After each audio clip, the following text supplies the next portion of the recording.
back in 2001, when we first began working with Gary Gygax, he pitched this wonderful series of books to us. He called them the Gygaxian Fantasy Worlds, and what he envisioned was this encyclopedic set of books for role players, writers, game designers, the whole lot of us, that we could use in making our games, creating our adventures, writing stuff for publishable content, whatever it may be. And there was really no end to what he envisioned this series to be. We eventually published The Canting Crew, The World Builder, Living Fantasy, 7 volumes in total. We had another 3 that were ready to go to print, another 3 or 4 after that we were working on. So the series was really open-ended. We are bringing these back. That's what this Kickstarter is.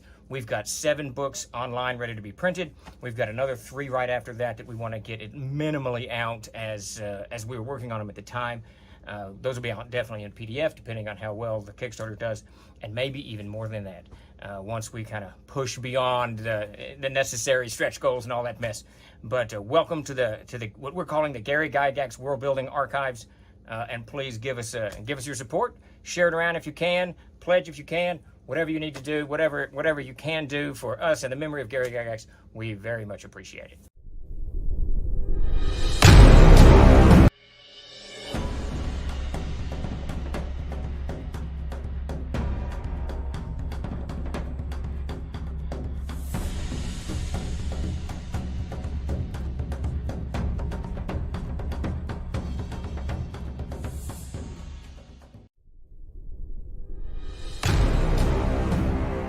Trollord Games. Join the fray.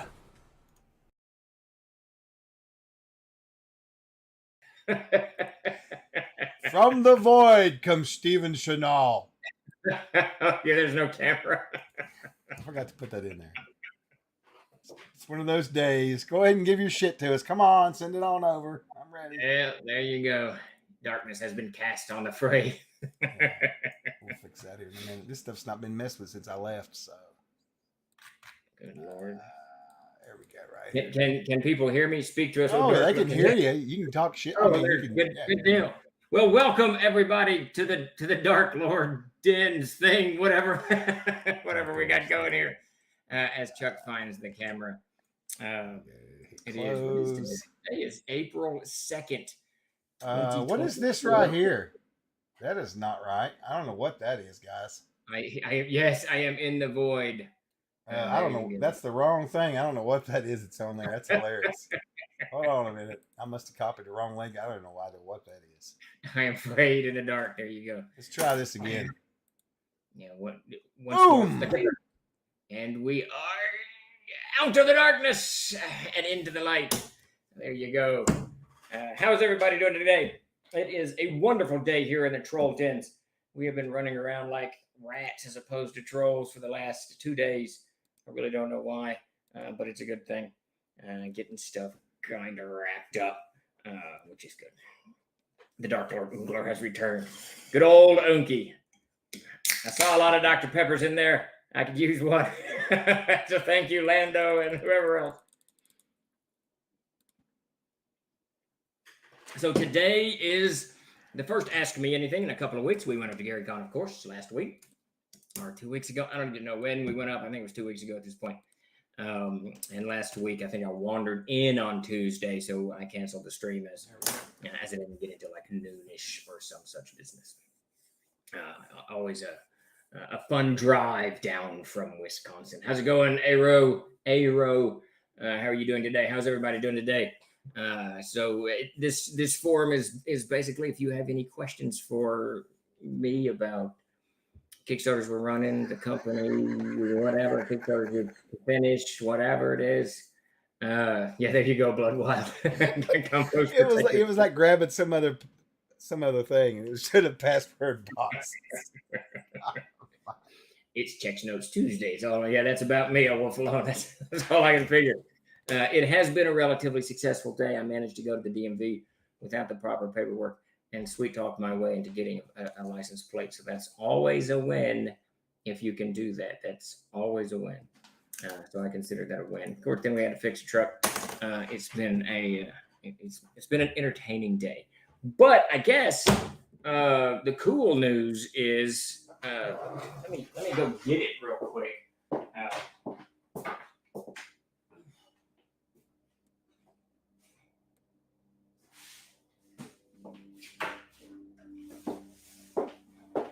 this arrived. The shipping company just left it on the street. It was rather interesting. Didn't tell us it was here. About 25, 30 boxes of this stuff. Is this how you do an unboxing? Is this the way people do it? You're doing a great job. You're doing a great job. So it is the commemorative version of the Player's Handbook has arrived. Man, it is so... Oh, they got the paper right and everything. Perfect. Woo, that's tight. Nice, huh? Yeah, it looks great.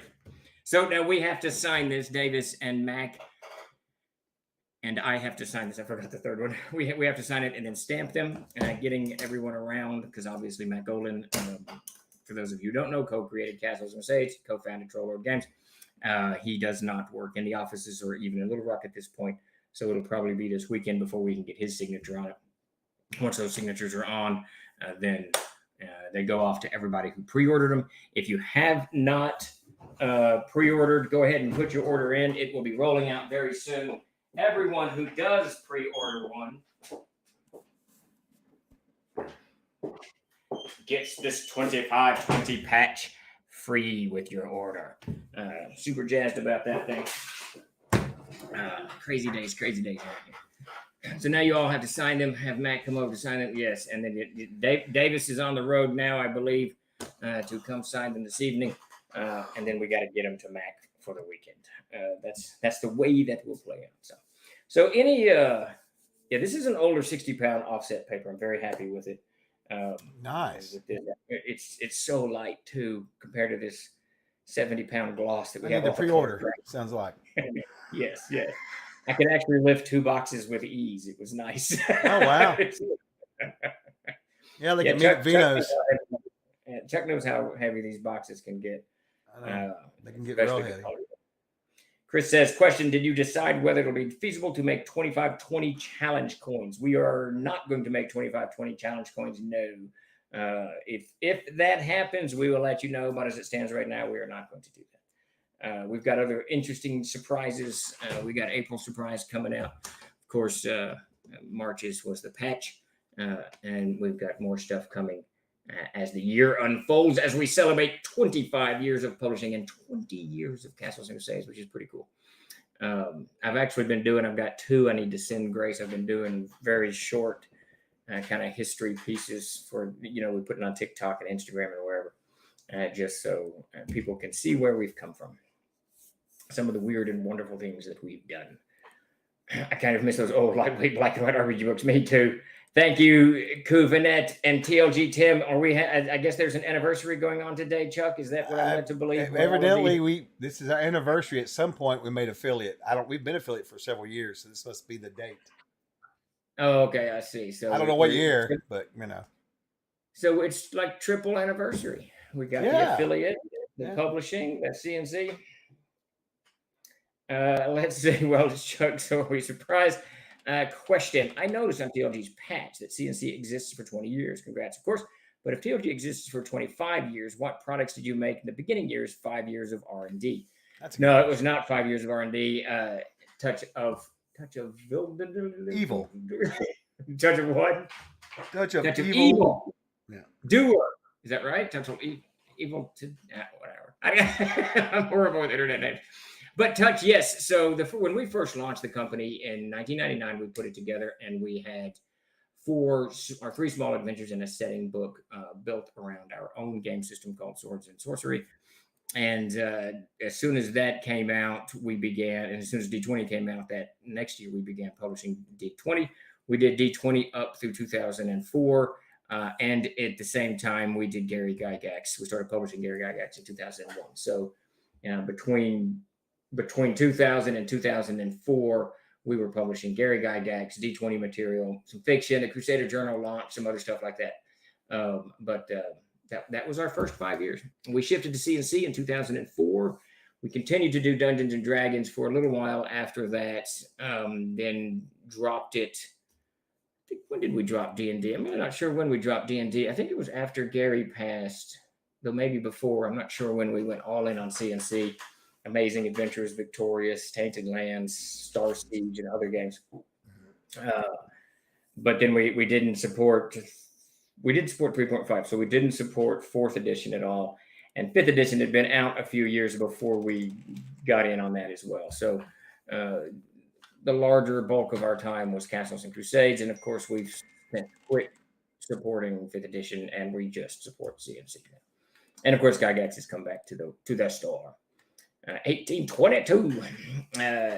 Thank you, Keith. I find it funny that CNC became the thing the same year I moved to Arkansas. That is kind of weird. Arkansas is a great state, though I'm not looking forward to this crazy weekend. We got that moon eclipse sun deal going on over us, and they are estimating 1.5 million people coming from outside of the state to inside of the state to watch the eclipse for 4 minutes. So it's gonna clog our roads and overwhelm our already limited ability to do stuff. Lion Dove says, "How do you personally tune the placed magic items in mid-high level modules? I've been finding that 7 hit dice foes always hit and deal quite a bit of damage. I'm writing a CNC module, but I may not have enough experience in loot. It's difficult to gauge in any game system. It's difficult to place enough experience points in any one written adventure to knock them to the next level. If that's your goal, that's very tough to do because they start needing 100,000 experience points or what have you. So I really don't. I don't try to. I place the treasure that would be germ to the story. I'm always kind of a theater of the mind, story based CK. So I actually don't. I don't gauge it so that I make sure that they get enough to get wherever they're going. I try to make enough so that it meets the specifications of the monster, if that makes sense. If that answered your question, yes. I've got a couple questions too earlier on and some comments. All right. All right. First off, Alan over at GMS, he said he's getting your shipment sorted tomorrow. I hope. Sorry for the mix-up. And Alan, I've been out sick, and I saw your email. I'll reply tomorrow. I'm gonna send you a link so you can get some decent graphics to use over there across the pond.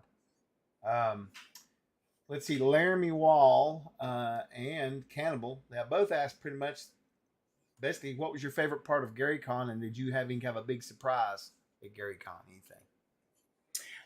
My favorite part, hands down, was the Friday night game. That game, it's always fun. There's like 24, 25 people at the table, but that one went absolutely off the rails. A lot of the players have kind of learned my tropes over the years, so they have magic items built in that direction. Having known that, I decided to run a game that was almost pure combat from the opening descriptions. Hobgoblins were attacking the place that they were, and it became a running battle for 3 hours, which is always entertaining when it's that many people, doing it. But just as a side note, I had put, because so many characters have range of swimming and water breathing and all of that stuff, that I put some gigantic alligator snapping turtles in the river so that those who went into the drink could get killed in that direction. But I did not anticipate the druid casting animal friendship on one of them and using the turtle as a boat to get across the river. It was just awesome. That was really, I think that, so, and that just touches on it. One guy had thongs of flying. I had him stuck drowning in the mud, and he used our thongs of levitation. So he used his thongs of levitation to fly out of the mud. I made him make a strength check, and he rolled really good on it. So the game had just completely and utterly gone off, just off the rails. And obviously, the biggest surprise at Founders and Legends was the passing of Jim Ward. He's a good friend of mine. We worked together for many, many, many years. I've known Jim for a long, long time. He was just an all-around good. He was a good person and just a good guy and a great game designer and a good writer. He a great writer. He wrote the Thesaurus, which is one of the better things that we've ever published. So that was a huge surprise, and he passed. I guess he passed the first day of Founders and Legends, or maybe the second day. We weren't very deep into it, so that was the biggest surprise coming out of the convention. I've got a couple more questions. One from Wiley Hobbit, one from Megalon71 about Altamira. When's the Kickstarter? What's the schedule look like this year? So we won't actually put that officially into the schedule until it's finished, until we have a good percentage of the art done and the cover done and the writing is 100% done. So we are anticipating fourth quarter or first quarter. My guess is first quarter next year, possibly second quarter. So soon. That's really not that far from now. It's just 6 to 9 months. But a lot of that depends upon Jay. When Jay gets it done is when we can start officially scheduling it, and we'll have to schedule it around, of course, Castle Zagic and some of the other things that we're working on. Yeah, and that also lays on Cannibal's shoulders as well. Get to work, boy. Anyway, see, Torlock 72. Hey, Frank said, how did you come up with the name for your world, Aired? Aired. So originally, when I sat down and created it, I don't know what I called it at the very, very beginning. I think I wrote it for Earth, and it just didn't. I didn't like that whole. And you get into a whole kind of language barrier thing. You have so many people who call themselves the people, and it sounds cool when it's in a different language. And it's the same thing for a world. They just call it the world, right? I mean, we all have a different word for it, and it sounds great in a different language. But in our language, it's just Earth. It's just the world. But I took a page out of Gary's book with what is Orth from Greyhawk, which I always thought was kind of cool because it's just you can easily see what this means. Orth is Earth. I got it. I don't have to think much about it. So I did a small deviant on it. I was working on my PhD in Austro-Hungarian history at the time, and I was taking a lot of German language studies. I absolutely love the German language. So I just borrowed their word, Erde, E-R-D-E, for Earth, and I used it. Now, we used that for the first publications of Erde. It was the Codex of Erde and the Afterwinter Dark. But we got a couple of emails from people over in Germany saying, hey, I see what you're doing. It's cool, but for us, it just says Earth. So you might want to take that into consideration. So I did. And so I switched up. I was working on the Dwarven Dictionary at the time. That's an ongoing project. It's got thousands of words in it at this point. But I made Erd, E-R-D-E, the Dwarven word for father. So Alla Erd is all father. And then I took, so the Vulgate, no one really speaks Dwarf in the world of Erd. Everybody speaks the Vulgate, but the Vulgate is a language that whose roots lie in Dwarven. So I made Erd, A-I-R-D-E-H-E, whatever, as a derivative of the word Erd. It's kind of a bastardization. So that's how you come up with the Codex of Erd. So that's it. I knew about the Erd part, but I didn't know. I should have figured it was something to do with the Dwarven Dictionary. I should have known that. People just couldn't say it right. No, we still get like Air Day, and it's however you want to pronounce it. It doesn't really matter, George Fields. Well, I meant people in the world of Erd couldn't say it right. They didn't know how to say I'll air it, so they went Erd. Stupid dwarves. So George Fields asked, why didn't you ever publish your in-house RPG pre-D20? So it was originally, we did actually. It's Castles and Crusades. It was originally designed. Mac and Davis designed that game. Mac very specifically in the beginning because he had a very, very concrete plan to make the first swords and sorcery game that we did highly compatible with 3rd edition because he wanted to create adventures that would be compatible with them. So if you're playing 3rd edition, you could buy Mortality of Grain or Fantastic Adventure and you're golden. That was his plan. Now, in that is the germ of Castles and Crusades. I'm pretty sure Mac wrote the rules for swords and sorcery, and later when they sat down to do Castles and Crusades, in 2003, Mac took the swords and sorcery rules and he used that as the germ, which becomes Castles and Crusades. I think the nut that he and Davis had to crack was how to create a universal mechanic that is both unique and highly, highly playable and very easy to use.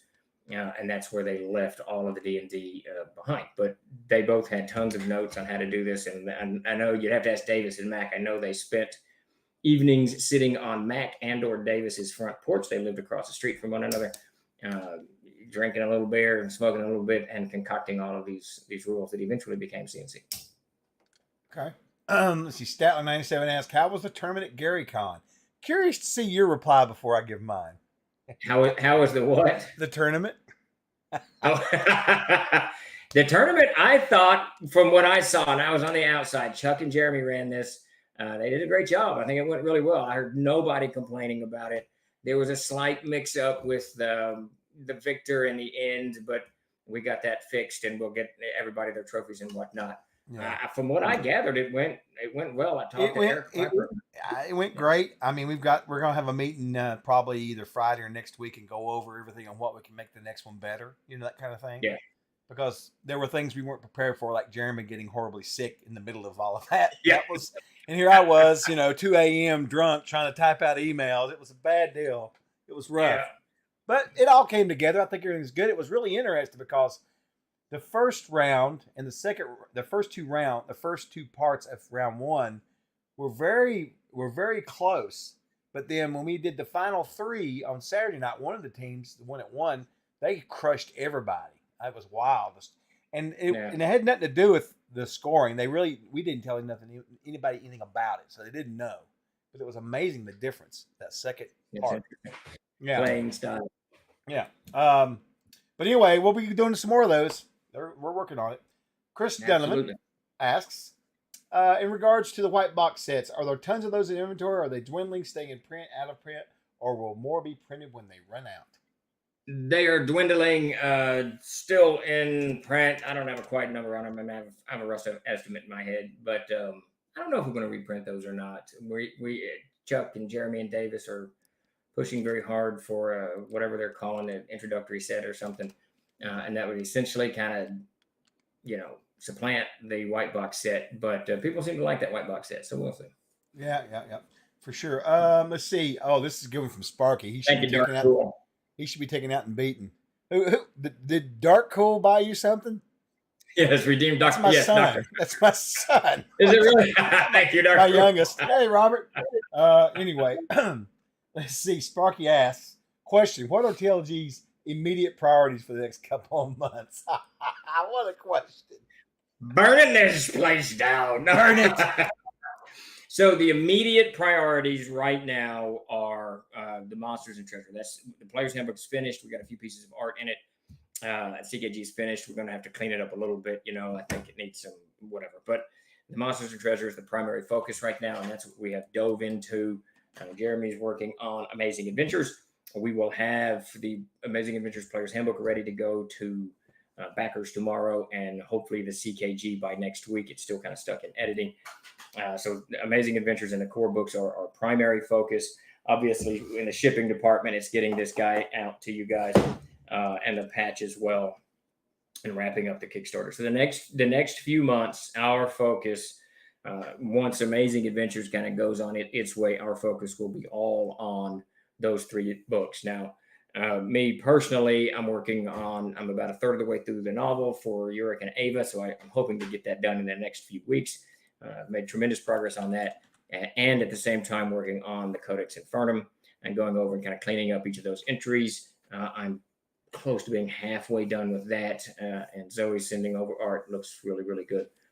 And then there's one other thing that I am working on that now escapes me. I can't remember. Oh, Codex of the Plains. Yeah, I was going to say, I've kind of put Codex of the Plains on not the back burner, but I've kind of put it back because of some other stuff that is coming our way that I want to join it with, and I want to see. And I really can't talk about that, but by back burner, I mean just a couple of weeks. It's not going to be 6 months, 8 months. My goal is to have by midsummer the Codex of the Plains written.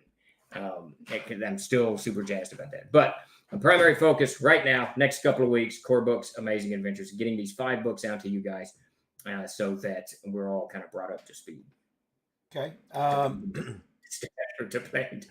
Yeah. I got a question from a new fan, Cleric46075 said, I have a question. How many dice and what dice do I use for my stats for Dungeons and Dragons? Which is the same. CNC. Yeah, absolutely. So I don't know what the official ruling is in 5th edition Dungeons and Dragons. I haven't actually played that game.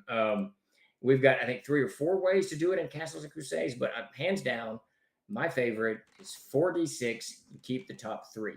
If you want to be very generous, it's 4d6. You keep the top 3 and you re-roll 1s. You want to be insanely generous, you re-roll 1s and 2s. But I don't think, I'm not good with odds, but a buddy of mine is, and I think the best way to get the highest attributes is to roll 3d6 6 times for each attribute. I think there's one of those other kind of exhausting ways gives you this slightly higher chance of getting higher attributes. I'm not good with averages and all that crap. So, but I like to think simple. 4d6, keep the top 3, move on. That is the way I would. Spam Vikings got my method. 3d6 straight down the line. There you go. Baby. Old school. That's the old way, without a doubt. Thank you, Steve. Let's see. George Fields has another question. Will the recently released? Okay, so that's odd. So he's basically asking, will Castle Zaga get the sort of revamp that Gygax and Fantasy did? Yeah, absolutely. All of it's going to be redone. Art covers the whole 9 yards. Yeah. The whole thing. Hall of Many Pains, all of it. Oh yeah. Somebody sent an email another day talking about how that we must do Hall of Many Pains. We must.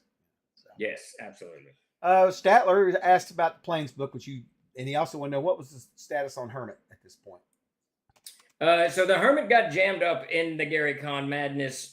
Unbeknownst to me, Bill Edmonds, who was doing the maps, had sent me a request on the pond.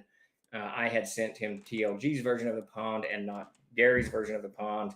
And TLG's version, the key was in the book and not on the paper.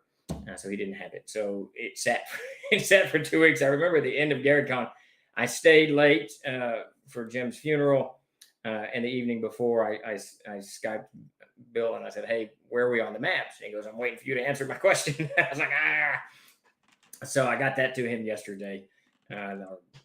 Yesterday, I think. And we're proceeding again. So the Hermit will be print ready, I would say, in the next 20 days tops. Because once the art's done, it goes to layout, blah, blah, blah, blah. Okay. I had no clue about that either. I'm glad you answered. Bo Paints Minis from YouTube asks, do you have any sci-fi games? And if not, why not? Yes and no. We do. It's called Star Siege, and it was in print for the longest time. And we had actually we were in the process of doing a reprint when the OGL was yanked. The Star Siege game is tied to Amazing Adventures. So when the OGL was, yanked, whatever, when the OGL snafu occurred, we pulled the OGL out of Amazing Adventures. That is almost done and almost print ready. As soon as that goes to the printer and we're able to say, Amazing Adventures will be on the shelf soon, we will roll that Star Siege back out, and it will take almost no conversion since it ties to the AA pretty easily. So we will have a sci-fi game out probably by end of the summer, would be my guess. I can't wait for that. I cannot wait. That'd be absolutely. Because that opens up the door to all kinds of stuff. But anyways. Yes, Sparky, I need to get you more files there. That is rolling around in my head. Any more questions in there, Chuck? Oh yeah, I got plenty of them here. We're getting some good numbers. Let's see. What is the best thing? This is from Truck Money. What is the best thing to make items for D&D out of? I'm not sure what you're asking, Truck. For D&D, what? So what is the best thing to make items for D&D out of? I'm not sure what What is the best thing to make items for? Not real sure what the question is, but if you could expand on that, that'd be good, because I want to get you. Expand on the question just a little bit. Statler says, "Well, I think that I don't know. Oh, that's an interesting question." Oh, I see what he's saying. Yeah, wood's probably the best thing, I would say, as far as cost effective and easy to, you know what I mean. Well, you talking about items in game context? Items out of Dr. Pepper cans. Sparky, years ago, we never did this, but I meant to buy Davis one of those small smelting kits, and we were going to melt down all the Dr. Pepper cans from the Dr. Pepper that I drank and turn them into just, coins or whatever. We just never got around to it. Plus, I know that if we gave that to Davis, he would dump some hot aluminum on him and, burn off a finger or something. So who knows? I'll wait to see if Truck can expand on that if he's still hanging out. Lion Dove GM asks, has TLG washed its hands with 5th edition conversions, even with the Creative Commons released SRD? Yeah, we're done. Our primary focus will now be Castles, Crusades, Gary Gygax, fiction, all kinds of Amazing Adventures, whatever. Amazing Adventures. Castles and Crusades has been booming for years now, and I think directing any attention to any other game system is just not. It's not in the company's interest, and it's not something we're that interested in doing. CNC is a great game. If you haven't played it, please go download the Player's Handbook. It's free on the website, and check the game out. It is easy, fast, fun. It's very similar to the D&D that you're already playing, so there's not a big, leap, from system to system. And there's no nostalgia built into it. We're not trying to capture an older crowd or a younger crowd. It's a role-playing game that you can buy or download for free and start playing immediately. And that's where our focus is going to be. Now, having said that, and I haven't even told Chuck or anyone in the crew yet, we have several pallets of books coming our way from a distributor that I ordered them to quit selling. And when they arrive, they're either going to the dumpster or more likely we're going to do some kind of crazy fire sale. And it'll be a lot of 5th edition. I remember you telling me about that at the con briefly. You said something about fix the arrangements to get them shipped. So 2 weeks, 3 weeks, however long everybody's from what's left over from whatchamacallit, right? Yes. Yeah. All right. Everything moves at a glacial pace these days. I don't quite understand what's going on, but it's there it is. What's the next question? Okay, let's see. Oh, Wally Hobbit had a great comment. Excited to learn CNC. I grabbed a stack of the core books at GaryCon, and I'm digging in. I want to be able to run CNC well by next GaryCon. And don't make me forget, Wally. I definitely want to throw you some stuff so you can do some streaming for us too. He's a streaming buddy of mine. He's good. Question, Rick Montel. Oh, this is great. Rick Montel of all people. You ready for this? Before we get to Rick's question, I just want to remind everybody we have we got a Kickstarter going on right now. The World Builders Archive. It's 1,400 pages of content. Go over and check that out. Chuck just put the link there. Check it out. Pledge. Share, whatever. It is going to be a mountain of material. All right. So what is Rick Montel? It better have something to do with Corinthian leather. It doesn't. That was a good guess, though. But he says, will there be copies of The Hermit, PDF and print, available in the store? I missed the Kickstarter. He missed the Kickstarter. That's just sad, Rick. Yes, absolutely. Sad. And actually, you can pre-order The Hermit right now. It is up in the store, and you can pre-order that now. The pre-order system seems to be working very, very well. I'm very happy with it. So check it out. All right. Let's see. Antiquitous comments. What about Starship Warden for science fiction games? Which I don't know. So we had that license shortly, and it was pulled in order to get all of Jim Ward's licenses in one big bundle. There was no animosity, no anger, none of that stuff. But they're trying to get control of and this is before Jim passed, of course. So we will not be redoing Starship Warden. That is not in the Kickstarter. No, unfortunately. That's not in the cards. Unless something was to happen, I guess, and maybe Rick, when I reached out to said, hey. Who knows what the future holds? Yeah, we never thought we'd get Gary back, and here we are. So, right? Yep. Torlock72 asks, question, if you're going to write a dungeon adventure, what level and how many levels in the dungeon? If you were just going to wrap one up. Oh, man. Not more than 2 levels, and probably just one, and usually 12 to 15 rooms. I'm not a huge dungeon guy. I will run very short ones. I think that I find dungeons too repetitive for my descriptive styles because I like to describe shit and all that type of stuff. And dungeons is kind of the same wall, same door. You can have variances, obviously, but I try to keep dungeons very small. 12 rooms max, and if it's 2 levels, maybe 15 rooms with 8 on one and 5 on the other. I try to keep them contained. Yeah, you don't want no mega dungeons, that's for sure. Not much. Having said that, I'm writing Alfstrag, which has 21 levels, thousands of rooms. Well, that's for sure. I know. Alan Rowe asked, "Am I right in thinking Amazing Adventures is a pulp setting?" It sort of originally was designed as a pulp setting, but Jason went away from that in the second printing or third printing and wanted to do a multi-genre. He wanted to cover. He and I sat down really and talked about it. And what he wanted was Castles and Crusades. We wanted was Castles and Crusades. The fantasy side, and Amazing Adventures kind of covers the other genres from zombie, horror, pulp, whatever. And that seemed to fit very, very well. So that's kind of loosely think of CNC as fantasy. Amazing Adventures is multi-genre. Okay. That is They do everything toolbox. There you go. there you go. George Fields again. Is Gord the Rogue series under your umbrella? I'd love to see it reprinted. We've had tons of people email about that. Not yet. And our primary focus is going to be Castle Zagig. And if we can continue to show the estates that we are capable of producing, then I think there's no reason to expect Gord to go elsewhere. But as it stands right now, we do not have rights to do Gord. Yeah. Let's see. This is from the Castle Keeper over on YouTube. Is there going to be an automated treasure roller of some sort? Back in the day, Core Rules 2.0 for 2E had it. It would be helpful to reduce some of the dice rolling. Man, I would love that. That's something I could get behind. There was one for a while. Well, now there's several in the Discord people have made and put up. Like I know there's links in the Discord under the resources channel that people have put up in various places. And I always forget to go in and look for them when I'm in the middle of a game. But man, having something like that would be nice. Maybe that'd be something we could look down the road to doing. I don't know, or do it. That's good.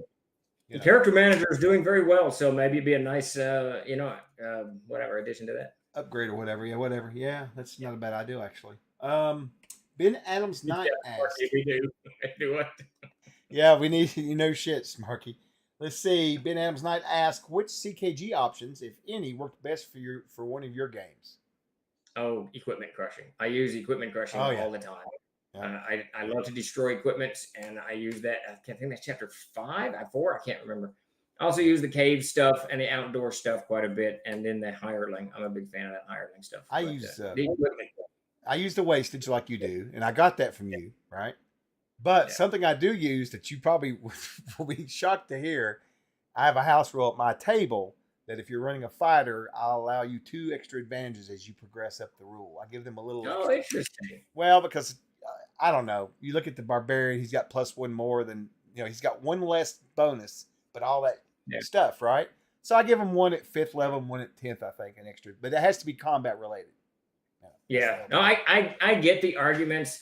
Because I've run high level fighters, they start leaving everyone behind. And so I mean, when you hit 10th level, and because that fighter's specialization ability and that +1 to hit is every round until the fighter dies. Whereas that whirlwind attack, the barbarian is once a round or once a combat or whatever it is. That fighter, I was stunned when I was playing a high level fighter and how much actual damage he did. It was ridiculous in a good way, but I get it. All right. Troy says, do you guys want to see a 90+ page adventure in Dunalag? He's probably talking about the reference the guy asked about Dungeons earlier. Yeah. Hey, if you can talk Jay into it, y'all can sure. Yeah, we're always interested in looking at stuff for certainty, and we do know that a lot of people love mega dungeons, and we do not have one. We don't have anything close. We did, but we got Alfstrag. We got Alfstrag. I keep forgetting that because I don't think of that as a dungeon. I don't either until you say that, and then I think about it. You're right. It's like hell, but no, you're right. It is. But we're always interested in looking at stuff. Yeah. Statler97 asks, Victorious, is it going to be kind of a subset of Amazing Adventures, or how's that going to work? Sort of yes and no. So the way that's going to work, things like Tainted Land, Star Siege, Victorious, they will reference back to Amazing Adventures in that if you, like say you need some equipment and it's not in the book that you have, you can go to Amazing Adventures. But each of those games, Victorious specifically, will be standalone so that you can get it and go from there. But the reference will be, this is part of the Amazing Adventure stuff. The idea being you can, like the Gadgeteer from Amazing Adventures, you could bring into Victorious. Go ahead, Joe. Statler said Steve avoids routing dungeons by having all the characters die at the river crossing to get to the dungeon. Unless they have turtles. Yeah, they outsmarted you on that one.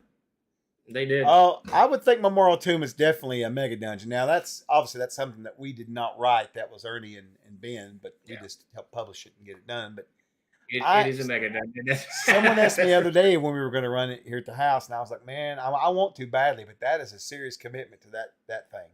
There's a lot of books. A lot of books. That thing is huge. That's all I got right now for Q. So we're good to go. Anything else? Memorial Tomb is absolutely monstrous. For those of you who aren't familiar with it, there was a Kickstarter that was having trouble to fulfill, done by Ben and Ernie Gygax and TLG, good friends of ours. We went in and helped them fulfill it, and we got all that shipped last year, I think. And it is a monstrous product. Is it 5 books? 1, 2, 4 big books. That's 28 maps. It's just crazy. Question: will we see a Tainted Lands revamp? Absolutely. That's one of the ones I'm most interested in getting out because it's the closest we've ever done to horror. Plus, I think the title is absolutely badass. And it's written by Jim Ward. But that one, it was a work for hire, so we own that one. So yeah, I would love to see Tainted Lands coming back in. You know, something interesting that someone sent me in the mail. By the way, Oak and Dragon Press, thank you again. He sent me a replacement on my dice tower I told you about. Oh, nice. Yeah, I'm gonna put a post up. But check this out, Steve. I hadn't heard of this before. He sent me this as a birthday present. It's something that was a test run on a game that Jim wrote. Oh, I've heard of that. Yeah, I know nothing about it. It's really cool. So pretty I remember nice. Jim talking about it. Really, yeah, it was pretty nice. Jim was very, very busy when he passed. He had many irons in the fire. So, absolutely. Oh yeah, he didn't sit on his laurels. That's for sure. Keep on the web says, or keep on the ed 70. How would you use Yigsburg in Greyhawk or Aird? So in Greyhawk, I would put the city. Is Greyhawk the city or the dungeon? No, there's a city that's just a city. It's the free city. Yeah, free city Greyhawk. Yeah, that's where I would put it there, and in the castle just above that. Aird, I'm kind of torn. I'm kind of looking at the Fushdan Bottoms as a place there, or near Corellia. That's kind of where I'm leaning at. It just seems to fit there to me a little bit better, but I need to take a closer look at the ports that are in Yigsburg and make sure that it's a seaborne thing and not, in interior. The Memorial Tomb is heavier than a Chicago stuffed pie. That it is. The thing is monstrous. It's like 5 pounds. 7 pounds. I didn't get the cool box sets, which is what really. If I'd have known, I would have canceled my backer because I backed it before I worked. I would have canceled, and if I could have seen the future. We got the nice box set. So I've got 2 crates of books over here. The Kickstarter backers got a very nice glossy box, but 2 of the books don't go in it. And then the people who buy it now, everything is in one ginormous box that's so very, very heavy. I don't think I got any kind of a box actually in mine. Do what? I don't think I got any kind of a box in mine. Oh, did you? So some of the backers didn't get a box. You had to be a certain level. I can't remember which level it was, 150 or something. Yeah. Those people who didn't get the box, it's just. I just have massive books, man. But I think I placed pretty high, but who knows? I don't know that. You know how that company is. Anyway. Let's see. Yes, Altamira will be arriving soon. We're just waiting for the manuscript from Jay. So, and I'm sure he's still recovering from Gary Con. He was a madhouse at Gary Con. He seemed to be everywhere. Campbell, I know you won't give it to me. Okay. So we keep forgetting to check on this. MJ Cook says, will S7 and Beneath the Dome be returning to the TLG store? S7 is supposed to be on the store. No, I think it's missing. I have it on a list. I actually have a store list over here. I haven't even showed you yet. Yeah, Wilson brought that up to me. But it is, there's no reason for it to not be on the store. That reminds me about something else too. But I'm opening that up so that I can remember to fix this.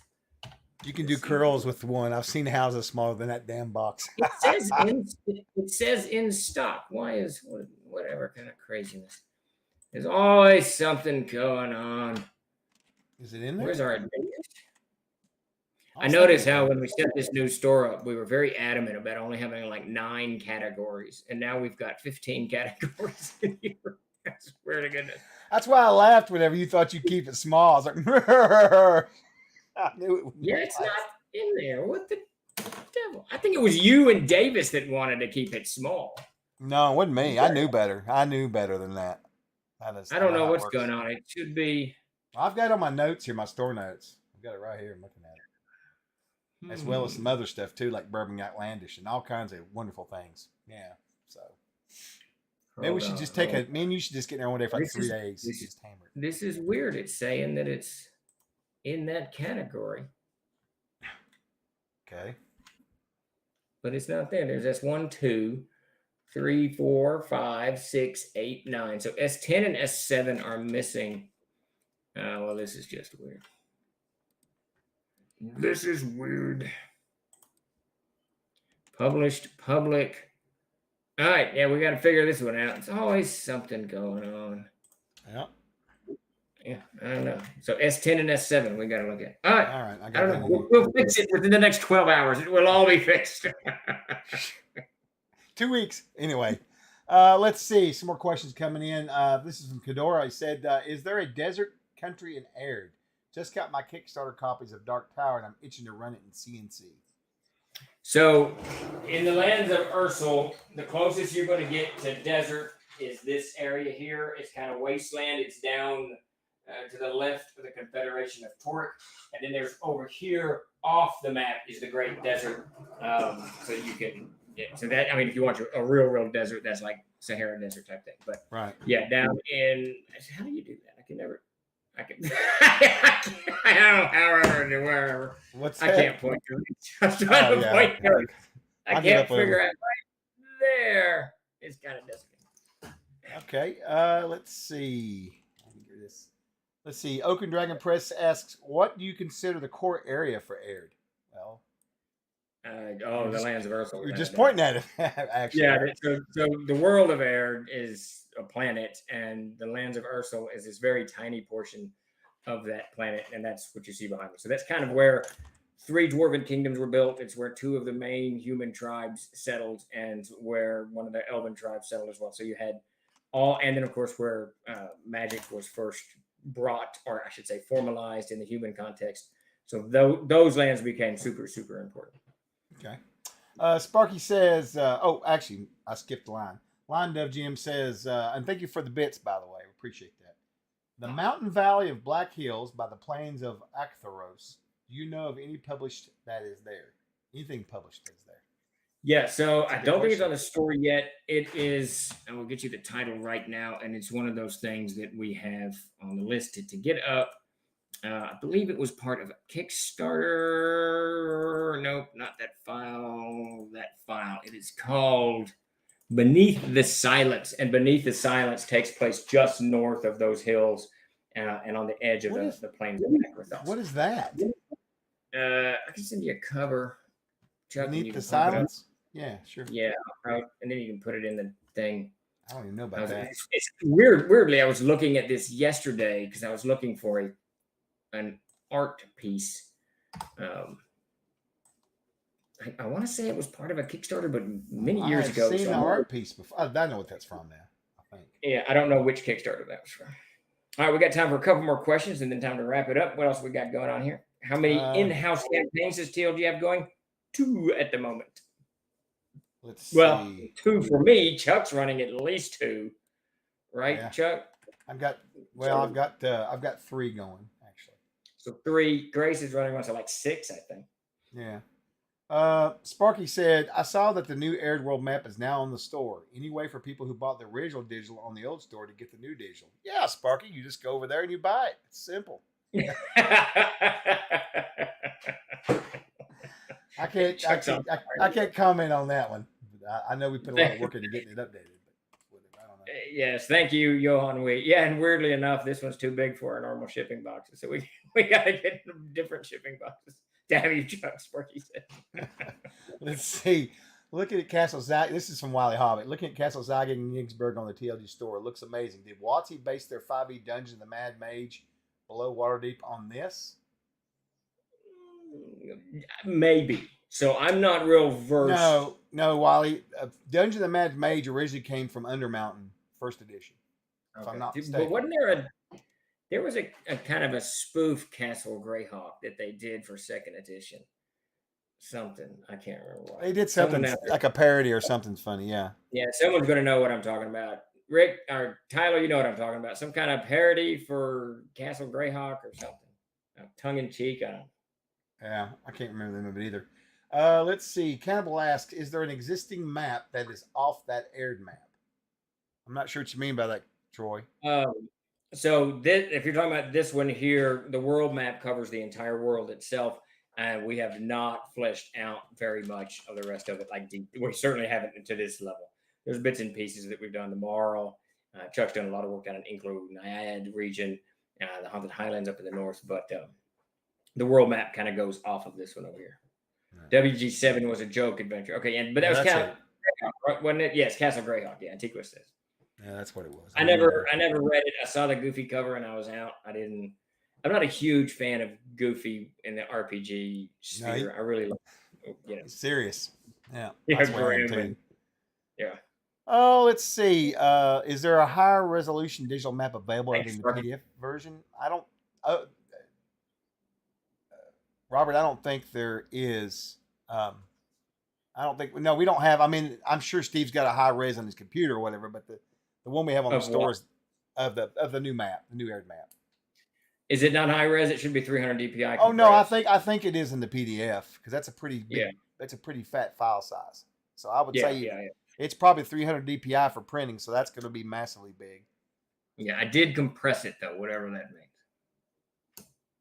Would you consider Inzaya as part of the world of Erd? It is, but it isn't. Inzaya is its own thing. I always kind of describe it as think of Erd as the ruler, and think of Inzaya. If you do half the ruler, it's 6 inches, and half the ruler, it's 3 inches, and half the ruler is half an inch. You're going to go for infinity. So you just kind of go into infinity, and in that direction, think of Erd as the outside of the ruler, and Inzaya as inside the ruler, and the two only cross in the rings of brass. That's kind of how I envision it. Its own world. So I don't really think it is, but it isn't. My players are Unclar apologists. What do I do? That's awesome. That's funny. Just cool. Bring back the old ways.